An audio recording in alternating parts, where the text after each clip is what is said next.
트럼프 대통령의 기준점은 لە 4 ساڵی ڕابردوودا دۆناڵد ترامپ سەرۆکی ئێستای ئەمریکا هەنگاوی زۆر گرنگ و کاریگەری ناوە بەرەو چارەسەرکردنی ئاڵۆزیەکانی نیمچە دوورگەی کۆریا.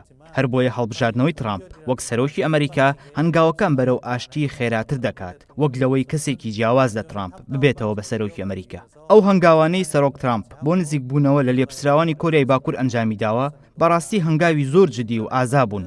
هەر بۆیە لە کاتێکدا ئەگەر ترامپ ببێتەوە بە سەرۆکی ئەمریکا ئەوە پێدەچێت هەنگاوی زۆر باشتر لەو بارەیەوە ئەنجام بدرێن. 그러한 실무 협상 과정에서 북한의 의도를 더 정확하게 파악. 서로 손을 마주잡고 역사적인 악수를 하는 북아련은 두 나라 최고 반일각을 배경으로 뜻깊은 기념 촬영 조미 최고 수뇌분들의 까지 와닿는 과정이 결코 옳지는 않았다고 하시면서